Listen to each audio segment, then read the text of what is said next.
नमस्कार दोस्तों, स्वागत है आपका हमारे YouTube चैनल GSYVS में। दोस्तों, हम लोग SSC GD 2021 के प्रैक्टिस सेट कर रहे हैं और आज इसका चौथा दिन है। इसमें हम लोग जीके और हिंदी को रिवाइज कर रहे हैं। दोस्तों, इससे ज़्यादा से ज़्यादा प्रश्न आपकी परीक्षाओं में फंसेंगे और जो मैं अलग से जानकारी दूँ उसको ध्यान से सुनिएगा। चलिए शुरू करते हैं आज का पहला प्रश्न। मॉन्ट्रियल प्रोटोकॉल निम्नलिखित में से किससे संबंधित है? तो दोस्तों, मॉन्ट्रियल प्रोटोकॉल जो कि संबंधित है वह पदार्थ जो ओजोन परत को कम करते हैं, मॉन्ट्रियल प्रोटोकॉल संबंधित है। तथा मॉन्ट्रियल प्रोटोकॉल उसको कहते हैं जो उन पदार्थों पर मॉन्ट्रियल प्रोटोकॉल जो ओजोन परत को कम करते हैं, पृथ्वी की ओजोन परत की रक्षा करने के लिए यह उन रसायनों को खत्म करने के लिए एक वैश्विक समझौता है, उसे छीण कर रहे हैं। अतः कथन option B is the right answer. Next, दूसरा प्रश्न। काकरापार परमाणु ऊर्जा रिएक्टर कहाँ स्थित है? तो दोस्तों, काकराकार परमाणु ऊर्जा रिएक्टर जो कि स्थित है गुजरात में, ऑप्शन डी इसका सही उत्तर है। गुजरात में काकरापार परमाणु ऊर्जा स्टेशन KAPS का विस्तार 700 मेगावाट की संयुक्त क्षमता के साथ 2 नई इकाइयों को जोड़ने के लिए किया जा रहा है। और दोस्तों, यह nuclear power corporation of India NPCIL द्वारा विकसित और संचालित हो रहा है। तथा दोस्तों, अब बात हुई है क्या कहते हैं कि यह काकरापार परमाणु ऊर्जा केंद्र भारत के सूरत शहर से लगभग 80 किलोमीटर दूर ताप्ती नदी के तट पर स्थित है। आपसे पूछ सकता है कि काकरापार परमाणु ऊर्जा किस नदी के तट पर स्थित है, तो यह ताप्ती नदी के तट पर स्थित है। अब दोस्तों, बात है गुजरात की, तो गुजरात की राजधानी गांधीनगर है। मुख्यमंत्री भूपेंद्र भाई पटेल तथा गवर्नर आचार्य देवव्रत तथा यहाँ पर गुजरात में राष्ट्रीय उद्यान है गिर राष्ट्रीय उद्यान, समुद्री राष्ट्रीय उद्यान, वेलावदार राष्ट्रीय उद्यान तथा समुद्री राष्ट्रीय उद्यान पाए जाते हैं। नेक्स्ट, तीसरा प्रश्न। जीन शब्द का अर्थ है? तो दोस्तों, जीन शब्द का अर्थ है DNA का एक हिस्सा होता है, यानी ऑप्शन डी इसका सही उत्तर हो जाएगा। DNA यानी कि डीऑक्सी अम्ल, जिसे DNA कहते हैं हम लोग, 2 बहुन्यूक्लियोटाइड श्रृंखलाओं से बना एक अणु है। तथा दोस्तों, प्रत्येक DNA अणु में जीन के अनुक्रम होते हैं और प्रत्येक जीन विशिष्ट कार्यों के लिए निर्देशों का एक विशेष समूह है। नेक्स्ट, चौथा प्रश्न। डेल्टा रहित सबसे बड़ी नदी कौन सी है? तो दोस्तों, डेल्टा रहित सबसे बड़ी नदी है नर्मदा नदी, यानी ऑप्शन ए इसका सही उत्तर है। इसे नर्मदा नदी को रेवा और नर्मदा भी कहा जाता है, रेवा भी कहा जाता है। और यह नर्मदा नदी मध्य प्रदेश और गुजरात राज्य में अपने विशाल योगदान के लिए मध्य प्रदेश और गुजरात की जीवन रेखा के रूप में भी जाना जाता है। तथा यह अनूपपुर जिले के अमरकंटक पठार से है। नेक्स्ट, पांचवा प्रश्न। राज्य नीति के निर्देश सिद्धांत का उद्देश्य है? तो दोस्तों, राज्य नीति के निर्देश सिद्धांत का उद्देश्य है कल्याणकारी राज्य की स्थापना करना। ऑप्शन बी इसका सही उत्तर है। राज्य के नीति निर्देशक सिद्धांत यानी DPSP का उल्लेख भारतीय संविधान के भाग 4 में अनुच्छेद 36 से 51 तक किया गया है। दोस्तों, 36 से 51 तक याद कर लीजिएगा। नेक्स्ट, छठा प्रश्न। निम्नलिखित में से किसे जमैका स्प्रिंट किंग कहा जाता है? तो दोस्तों, जमैका स्प्रिंट किंग कहा जाता है उसेन बोल्ट को, यानी ऑप्शन इसी इसका सही उत्तर है। जमैका के उसेन बोल्ट दुनिया में व्यापक रूप से रिकॉर्ड धारक ओलंपिक गोल्ड मेडलिस्ट के रूप में पहचाने जाते हैं और इन्होंने बहुत कम उम्र में दुनिया में सबसे तेज धावक बनने का दर्जा प्राप्त किया। और दोस्तों इन्होंने बीजिंग ओलंपिक 2008 में तथा लंदन ओलंपिक 2012 में 100 मीटर की दौड़ पूरी की थी। उसमें इन्होंने गोल्ड मेडल जीता था। और क्रिस गेल, ब्रायन लारा तथा विवियन रिचर्ड जो कि वेस्ट इंडीज के क्रिकेटर हैं। नेक्स्ट 7वां प्रश्न, चट्टान जो पिघले हुए मैग्मा से बनी होती है, तो चट्टान जो पिघले हुए मैग्मा से बनी होती है वह आग्नेय कहलाती है, आग्नेय कहलाती है। तथा दोस्तों लावा वास्तव में आग के समान लाल पिघला हुआ मैग्मा है जो पृथ्वी के आंतरिक भाग से इसकी सतह पर निकलता है। और जब यह पिघला हुआ लावा पृथ्वी की सतह पर आता है तो यह तेजी से ठंडा हो जाता है और ठोस हो जाता है। क्रस्ट पर इस तरह से बनने वाली चट्टानों को बहिर्वेदी आग्नेय चट्टानें कहा जाता है। इसी को आग्नेय चट्टान कहते हैं हम लोग।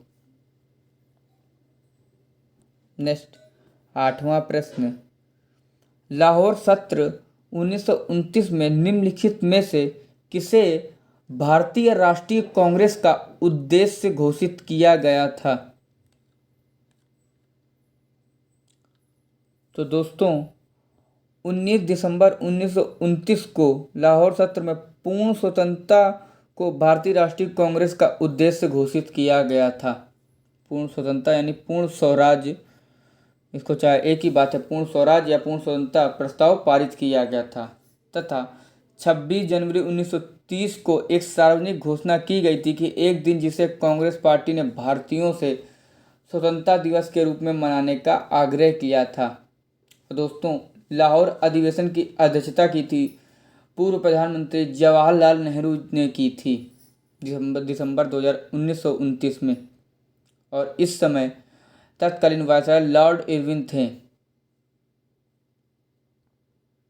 अब दोस्तों बात हुई है कांग्रेस की, तो कांग्रेस का गठन हुआ था, आईएनसी का गठन भारतीय राष्ट्रीय कांग्रेस का 1885 में एएल ह्यूम द्वारा की गई थी। तथा इसकी पहला सत्र आईएनसी का बॉम्बे में डब्ल्यूसी बनर्जी की अध्यक्षता में हुई थी। नेक्स्ट 9वां प्रश्न, थीम्सा किस राज्य का एक आधिकारिक लोक नृत्य है? तो दोस्तों थीम्सा जो कि आंध्र प्रदेश का एक आधिकारिक लोक नृत्य है। और दोस्तों आंध्र प्रदेश के अन्य लोक नृत्य याद कर लीजिएगा, कुचिपुड़ी, विलासनी नाट्यम, आंध्र नाट्यम, भामकल्पम, वीर नाट्यम, दप्पू, तपेता, गुल्लू, लंबाड़ी, कोलाकट्टम आदि नृत्य आंध्र प्रदेश के लोक नृत्य हैं।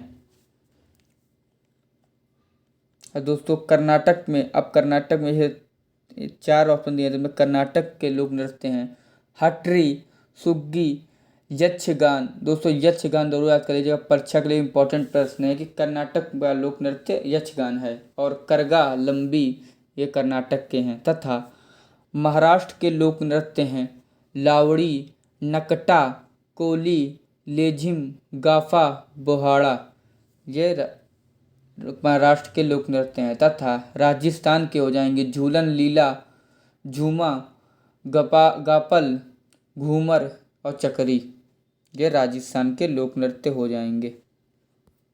नेक्स्ट 10वां प्रश्न, निम्नलिखित में से कौन सा पादप ऊतक एक मृत ऊतक है? तो दोस्तों इसमें स्क्लेरेंकाइमा पादप ऊतक जो कि एक मृत ऊतक है। यह स्क्लेरेंकाइमा में कुछ या कई गर्त वाली लंबी और संकीर्ण कोशिका भित्ति वाली लंबी संकीर्ण कोशिकाएं होती हैं तथा अधिकांशतः यह मृत होते हैं और इनमें प्रोटोप्लास्ट नहीं होता है। तो स्क्लेरेंकाइमा में प्रोटोप्लास्ट नहीं होता का सही उत्तर हो जाएगा ऑप्शन बी। नेक्स्ट 11वां प्रश्न, तुम मुझे खून दो मैं तुम्हें आज़ादी दूंगा कथन निम्नलिखित में से किसका है? तो दोस्तों, तुम मुझे खून दो मैं तुम्हें आज़ादी दूँ, यह कथन सुभाष चंद्र बोस का है।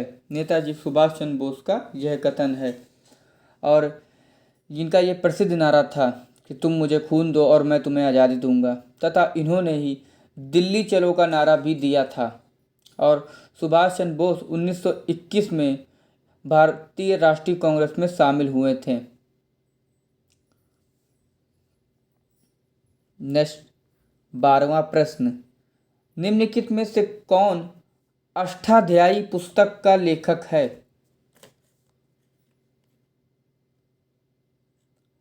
तो दोस्तों, अष्टाध्यायी पुस्तक के लेखक हैं पाणिनि, यानी ऑप्शन बी इसका सही उत्तर है। अष्टाध्यायी अष्टाध्यायी दोस्तों संस्कृत अवधि में 8 अध्याय बोलते हैं, इसमें होते हैं। तो यह भारतीय व्याकरण पाणिनि द्वारा 6वीं से 5वीं शताब्दी ईसा पूर्व में लिखा गया एक संस्कृत व्याकरण ग्रंथ है। नेक्स्ट, 13वां प्रश्न, सब्सिडियरी अलायंस सिस्टम का उपयोग किया गया था? तो दोस्तों, सब्सिडियरी अलायंस सिस्टम का उपयोग किया था लॉर्ड वेलेस्ली के शासनकाल में, और यह लॉर्ड वेलेस्ली द्वारा इस्तेमाल की जाने वाली एक गैर हस्तक्षेप नीति थी। नेक्स्ट, 14वां प्रश्न, फुलिच किस राज्य का एक रंगीन त्योहार है? दोस्तों, फुलिच जो कि हिमाचल प्रदेश राज्य का एक रंगीन त्यौहार है, और यह सितंबर में मनाया जाता है। इसमें ड्रम बजाते हैं ग्रामीण, तथा इस त्यौहार को बड़े पैमाने पर मनाया जाता है, और पहाड़ों पर जाकर लदरा के फूलों को इकट्ठा करते हैं। नेक्स्ट, 15वां प्रश्न, 20 जुलाई 1905 को किसके शासनकाल में बंगाल को 2 भागों में विभाजित करने की घोषणा की, और पूर्वी बंगाल और असम एक भाग और शेष बंगाल दूसरा भाग कर दिया? तो दोस्तों, यह किया था लॉर्ड कर्जन। 20 जुलाई 1905 को लॉर्ड कर्जन ने बंगाल को 2 भागों में विभाजित करने की घोषणा की थी, और यह पूर्वी बंगाल असम को और एक भाग और शेष बंगाल दूसरा भाग कर दिया था। दोस्तों, बंगाल का विभाजन हो गया था 16 अक्टूबर 1905 ईस्वी को लागू हुआ था, जिसने पूर्वी बंगाल को नया प्रांत बनाकर बंगाल के पुराने प्रांत का आकार छोटा कर दिया था। नेक्स्ट, 16वां प्रश्न, निम्नलिखित में से कौन से पदार्थों का अम्ल और क्षार के परीक्षण के लिए प्राकृतिक संकेतक के रूप में इस्तेमाल किया जा सकता है? तो दोस्तों, पदार्थों को अम्ल और क्षार के परीक्षण के लिए प्राकृतिक संकेतक के रूप में इस्तेमाल किया जाता है हल्दी को, किया जा सकता है हल्दी को। संकेतक वह पदार्थ है जिनका उपयोग यह पहचानने के लिए किया जाता है कि दिया गया अम्ल पदार्थ अम्ल है या क्षार है। अब बात संकेतक 2 प्रकार के होते हैं। प्राकृतिक, ये संकेतक पौधों जैसे प्राकृतिक स्रोतों से प्राप्त होते हैं, जैसे हल्दी, लिटमस, चीनी, गुलाब की पंखुड़ियाँ आदि प्राकृतिक रूप से पाए जाने वाले संकेतक हैं। तथा सबसे अधिक इस्तेमाल किए जाने वाला प्राकृतिक संकेतक लिटमस है, और इसे लाइकेन से प्राप्त किया जाता है। नेक्स्ट, 17वां प्रश्न, निम्नलिखित में से किस राज्य में भारत का सबसे बड़ा कोयला भंडार है? तो दोस्तों, झारखंड राज्य में भारत का सबसे बड़ा कोयला भंडार राज्य है। दोस्तों, इसमें कोयला भंडार के क्रम में राज्य इस प्रकार हैं कि सबसे पहले झारखंड है, दूसरे नंबर पर उड़ीसा, फिर तीसरे नंबर पर छत्तीसगढ़, चौथे नंबर पर पश्चिम बंगाल और 5वें नंबर पर मध्य प्रदेश, इस क्रम में हैं। तथा दोस्तों, भारत में लगभग 97% कोयला जो कि गोंडवाना प्रकार का है, और शेष तृतीयक प्रकार का है। नेक्स्ट 18वां प्रश्न, भारत रत्न की पहली भारतीय महिला पुरस्कार विजेता कौन थी? तो दोस्तों भारत की पहली भारतीय महिला पुरस्कार विजेता थी माने इंदिरा गांधी, जो कि भारत की पहली महिला प्रधानमंत्री थी। उन्हें 1971 में भारत रत्न से सम्मानित किया गया था और यह 1959 में कांग्रेस पार्टी की अध्यक्ष चुनी गई थी इंदिरा गांधी जी, तथा 1966 में वह भारत के प्रधानमंत्री के रूप में चुनी गई थी। और जो भारत रत्न हमारे देश का सर्वोच्च नागरिक सम्मान है तथा इसकी शुरुआत हुई थी भारत रत्न की 1954 में इसकी शुरुआत हुई थी। नेक्स्ट 19वां प्रश्न, मौर्य साम्राज्य के किस शासक ने सांची स्तूप का निर्माण किया था?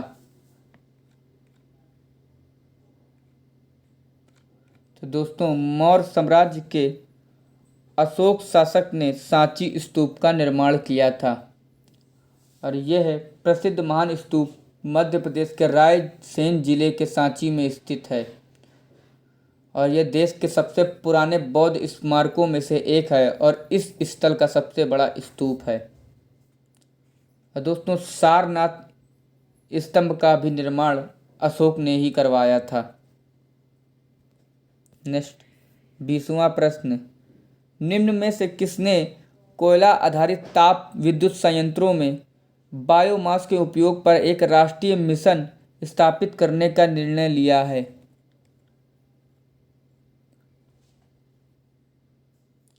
तो दोस्तों विद्युत मंत्रालय ने, ऑप्शन ए इसका सही उत्तर है, विद्युत मंत्रालय ने कोयला आधारित ताप विद्युत संयंत्रों में बायोमास के उपयोग का एक राष्ट्रीय मिशन स्थापित करने का निर्णय लिया है तथा दोस्तों इसका उद्देश्य खेत में पराली यानी कि चारा जलाने से होने वाले वायु प्रदूषण के मुद्दे को संबोधित करना और ताप विद्युत उत्पादन के कार्बन फुटप्रिंट को कम करना है। नेक्स्ट 21वां प्रश्न, कोयला मंत्री कौन है यानी केंद्रीय कोयला मंत्री कौन है भारत सरकार में? तो दोस्तों केंद्रीय कोयला मंत्री हैं आपके प्रहलाद जोशी केंद्रीय कोयला मंत्री हैं तथा धर्मेंद्र प्रधान जो कि शिक्षा मंत्री हैं और मुख्तार अब्बास नकवी जो कि अल्पसंख्यक मंत्रालय के मंत्री हैं। और प्रहलाद जोशी, इनका पूरा नाम प्रहलाद वेंकटेश जोशी, वर्तमान में कोयला मंत्री हैं भारत सरकार के। और दोस्तों ये धारवाड़ लोकसभा क्षेत्र से 17वीं लोकसभा के सदस्य भी हैं। नेक्स्ट 22वां प्रश्न, निम्नलिखित में से कौन सा मानव निर्मित पारिस्थितिकी तंत्र है? तो दोस्तों मानव निर्मित पारिस्थितिकी तंत्र है मछली घर, चिड़ियाघर और खेती, यह मानव निर्मित हैं। और दोस्तों एक पारिस्थितिकी तंत्र का एक पर्यावरण के मूलभूत रक्षक खंड का निर्माण करता है। और पारिस्थितिकी तंत्र को मोटे तौर पर दो प्रकारों में वर्गीकृत किया जा सकता है, जैसे प्राकृतिक पारिस्थितिकी तंत्र हो जाएगा आपका प्राकृतिक रूप से होने वाला, तथा कृत्रिम पारिस्थितिकी तंत्र हो जाएगा मानव निर्मित पारिस्थितिकी तंत्र। यानी दो ऑप्शन इसमें बन सकते हैं परीक्षाओं में। नेक्स्ट 23वां प्रश्न, विद्युत शक्ति की एसआई इकाई क्या है? तो दोस्तों विद्युत शक्ति की एसआई इकाई है आपकी ऑप्शन ए वाट है। वाट विद्युत शक्ति की एसआई इकाई है। सर दोस्तों एक याद कर लीजिएगा, शक्ति का एक सूत्र होता है P बराबर VI, ये आपकी परीक्षाओं पेपरों में आपके काम आएगा। और दोस्तों वोल्ट यहाँ पे वोल्ट लिख दिया, वोल्ट जो कि विद्युत विभव की एसआई इकाई है, विद्युत विभव की इकाई एसआई इकाई वोल्ट है। तथा एम्पियर की एसआई इकाई है, विद्युत धारा को एम्पियर नामक एक इकाई द्वारा व्यक्त किया जाता है। तथा ऊर्जा जूल जो कि ऊर्जा की एसआई इकाई जूल है। ऊर्जा की एसआई इकाई जूल है। नेक्स्ट 24वां प्रश्न, ग्लूकेगन हार्मोन स्त्रावित होता है। तो दोस्तों ग्लूकेन हार्मोन स्त्रावित होता है लैंगरहैंस कोशिका गुच्छ की अल्फा कोशिकाओं के बीच। लैंगरहैंस कोशिका गुच्छ अग्नाशय में मौजूद निस्त्रोत ग्रंथियां होती हैं। वह अग्नाशय के अंतरास्रावी हिस्से का निर्माण करती हैं। नेक्स्ट 25वां प्रश्न, केरल गॉड्स ऑन कंट्री पुस्तक के लेखक कौन हैं। तो दोस्तों केरल गॉड्स ऑन कंट्री पुस्तक के लेखक हैं शशि थरूर। शशि थरूर जो कि 2009 से केरल के सांसद शशि थरूर ने केरल गॉड्स ऑन कंट्री नामक पुस्तक लिखी है और यह पुस्तक एम.एफ. हुसैन के चित्रण पर आधारित है। दोस्तों अब हम लोग बात करेंगे हिंदी के 25 क्वेश्चन हम लोगों ने जीके के सॉल्व हल कर लिए हैं। अब हम लोग हिंदी की बात करेंगे 25 प्रश्नों की। नेक्स्ट 26वां प्रश्न, निम्नलिखित में से भिन्न अर्थ वाला चयन कीजिए। मतलब इन चारों में आपको एक अलग है उसको बताना है। तो दोस्तों इसमें भिन्न अर्थ वाला शब्द है अनमन, यानी ऑप्शन बी इसका सही उत्तर हो जाएगा। अनमन जो कि भिन्न अर्थ है। और दोस्तों अनमन का अर्थ होता है जिसका चित्त दुखी होकर किसी बात से हट गया हो, जो किसी रोग से पीड़ित हो, उसे अनमन कहा जाता है। नेक्स्ट 27वां प्रश्न, दिए गए विकल्पों में सही का चयन कर रिक्त स्थान की पूर्ति करें। दोस्तों मनुष्य के डॉट डॉट में उसकी मित्र, मार्गदर्शक, प्रेरक और साथी होती है। तो दोस्तों इसमें आपका सही उत्तर हो जाएगा मनुष्य की एकांत पुस्तकें। तो मनुष्य के एकांत में पुस्तकें उसकी मित्र, मार्गदर्शक, प्रेरक और साथी होती हैं। नेक्स्ट 28वां प्रश्न, संकीर्ण का विलोम क्या होगा। तो दोस्तों संकीर्ण का विलोम शब्द हो जाएगा विकीर्ण, यानी ऑप्शन सी इसका सही उत्तर हो जाएगा। संकीर्ण का अर्थ होता है दोस्तों संकुचित, क्षुद्र, तथा विकीर्ण का अर्थ होता है फैलाया हुआ और छितराया हुआ। नेक्स्ट 29वां प्रश्न, भीगी बिल्ली बनना मुहावरे का सही अर्थ क्या है। तो दोस्तों भीगी बिल्ली बनना मुहावरे का सही अर्थ हो जाएगा लाचार होना। लाचार होना, जो कि शाम तो हर समय भीगी बिल्ली बनकर बैठा रहता है, यानी श्याम तो हर समय भीगी बिल्ली बनकर बैठा रहता क्योंकि उस लाचार हो गया है। नेक्स्ट 29वां प्रश्न, सौंदर्यता का शुद्ध रूप कौन सा है। तो दोस्तों सौंदर्यता का शुद्ध रूप हो जाएगा ऑप्शन डी सौंदर्य। सौंदर्य जो कि इसका शुद्ध रूप है। और सौंदर्य का दोस्तों पर्यायवाची याद कर लीजिएगा, रमणीयता, खूबसूरती, सुंदरता आदि इसकी पर्यायवाची हो जाएंगे। तथा दोस्तों इसका अर्थ याद कर लीजिएगा, सुंदर होने की अवस्था या भाव है। नेक्स्ट 31वां प्रश्न, शुद्ध वाक्य की पहचान कीजिए। तो दोस्तों इसमें शुद्ध वाक्य हो जाएगा आपका ऑप्शन बी, पैरों में गुलामी की बेड़ियां पड़ गई हैं। पैरों में गुलामी की बेड़ियां पड़ गई हैं, इसका सही शुद्ध वाक्य हो जाएगा। और जिसमें लिखा है मैं दर्शन देने आया हूँ, तो यहाँ पर हो जाएगा मैं दर्शन करने आया हूँ। मैं दर्शन करने आया था, ना कि देने आया हूँ। नेक्स्ट 32वां प्रश्न, वह जिसे क्षमा ना किया जा सके वाक्यांश के लिए एक शब्द क्या है। तो दोस्तों वह जिसे क्षमा ना किया जा सके वाक्यांश के लिए एक शब्द हो जाएगा अक्षम्य, यानी ऑप्शन डी इसका सही उत्तर हो जाएगा, वह जिसे क्षमा ना किया जा सके। तथा दोस्तों वाक्य प्रयोग याद कर लीजिएगा, आपने अक्षम्य अपराध किया है। नेक्स्ट 33वां प्रश्न, गड़े मुर्दे उखाड़ना मुहावरे का क्या अर्थ है?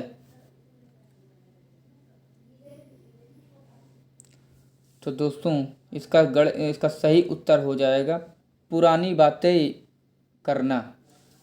पुरानी बातें करना इसका मुहावरा हो जाएगा। और दोस्तों वाक्य हो जाएगा, मेरी दादी जब देखो तब सबके बीच बैठकर गड़े मुर्दे उखाड़ती रहती है। मतलब आप कोई भी बना सकते हैं, अपने मुहावरा वाक्य कोई बना सकते हैं। जैसे आपका दोस्त सबके बीच बैठकर गड़े मुर्दे उखाड़ता है, पुरानी बातें याद करता है। नेक्स्ट दोस्तों, अब हम लोग बात करेंगे कंपैरिजन की। ये 5 नंबर एसएससी जीडी में आपको पक्के करने हैं। ये 5 नंबर आपसे कोई नहीं छीन सकता। इसको बस ध्यान से आप पूरा कंपैरिजन आप पूरा पढ़ लीजिएगा, उसके बाद हल करिएगा। दोस्तों इसमें लिखा है, ज्ञातव्य है कि नीति आयोग एक व्यापक योजना पर कार्य कर रहा है जिसमें रेलवे स्टेशनों के आसपास के क्षेत्र के समग्र विकास की, दोस्तों उसमें हो जाएगा विकास की परिकल्पना की गई है। यानी ऑप्शन बी इसका सही उत्तर हो जाएगा, परिकल्पना की गई है। और अनुमान के मुताबिक इसमें निजी निवेश आकर्षित करने की प्रबल संभावना है। तो यानी ये देखिए ऑप्शन आप पढ़ेंगे, आप उन्हें आप आ जाएगा, मुताबिक थोड़ा नहीं हो जाएगा। प्रबल संभावना यानी प्रबल वेग से शक्तिशाली है कि संभावना है।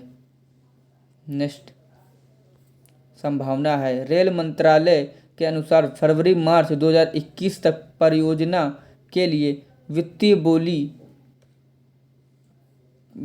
बोली की दोस्तों क्रियान्वित हो नहीं सकता, आखिरकार नहीं हो सकता। प्रक्रिया इसका सही उत्तर हो जाएगा, वित्तीय बोली की प्रक्रिया शुरू कर दी जाएगी तथा अप्रैल 2021 तक उन्हें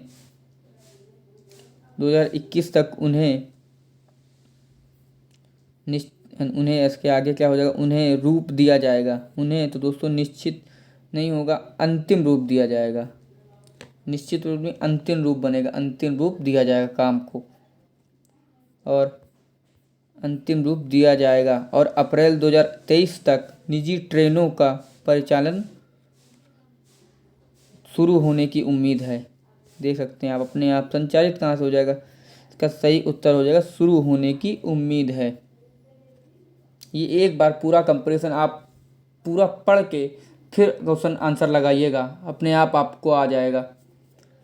नेक्स्ट 39वां प्रश्न, निम्नलिखित वाक्य में उपर्युक्त शब्द का चयन करके रिक्त स्थान की पूर्ति कीजिए।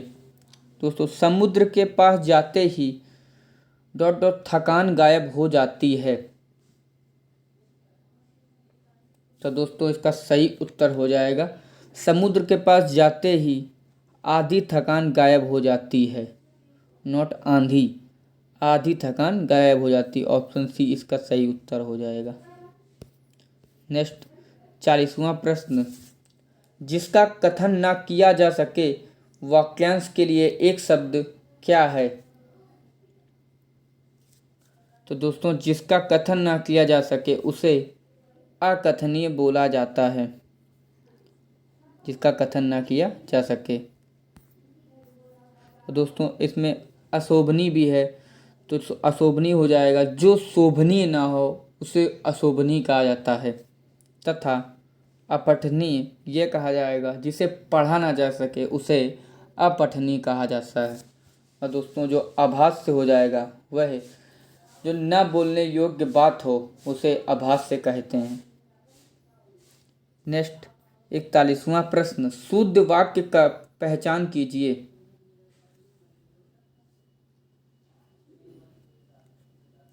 तो दोस्तों शुद्ध वाक्य हो जाएगा आपका, क्या यह संभव है, यह आपका एक शुद्ध वाक्य हो जाएगा।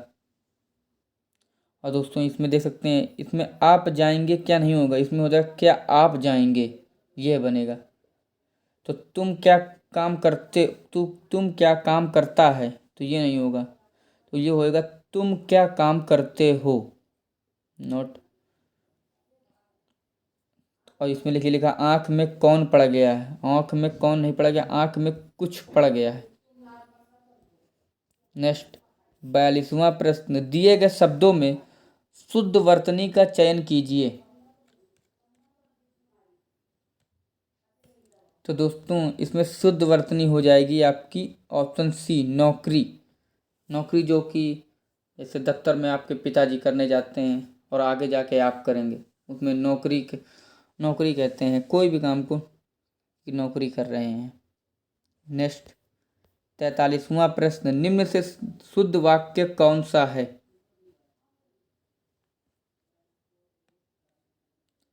तो दोस्तों इसमें शुद्ध वाक्य हो जाएगा, मैं रविवार को तुम्हारे घर आऊंगा। यह एक शुद्ध वाक्य है।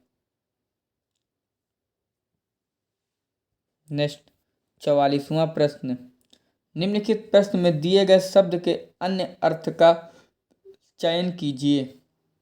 दोस्तों एक अर्थ शब्द दिया, जैसे टीका दिया गया है, इसके अन्य अर्थ बताने हैं आपको। तो दोस्तों टीका का अन्य अर्थ हो जाएगा आपका तिलक, यानी ऑप्शन ए इसका सही उत्तर हो जाएगा। टीके के दोस्तों पर्यायवाची अर्थ के लिए टीका का तिलक, फलदान तथा व्याख्या, यह टीका हो के पर्यायवाची हैं। नेक्स्ट 45वां प्रश्न, अंबर का विलोम है। दोस्तों अंबर का विलोम हो जाएगा अवनी। अंबर का विलोम शब्द हो जाएगा अवनी।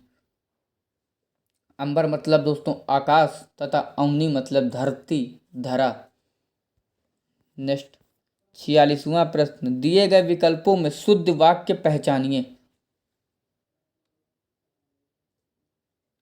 तो दोस्तों इसमें शुद्ध वाक्य हो जाएगा, मोर के पंख सुंदर होते हैं, ना कि मोरों के पंख सुंदर होते हैं और ना ही मोर का पंख सुंदर होते हैं।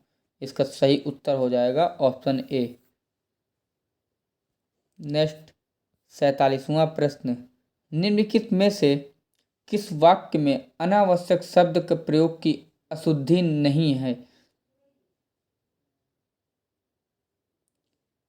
तो दोस्तों अनावश्यक शब्द की अशुद्धि नहीं है प्रयोग वाक्य में, तो वह हो जाएगा, मैं पूछा ही था कि वह आ गया। इसका सही उत्तर हो जाएगा। नेक्स्ट 48वां प्रश्न, दिए गए वाक्य में रिक्त स्थान की पूर्ति कीजिए। दोस्तों एक इस रिक्त स्थान की पूर्ति करना है इसमें आपको। ईश्वर के यहाँ कुछ लोग दूसरों की में जल्दी पहुँचते हैं।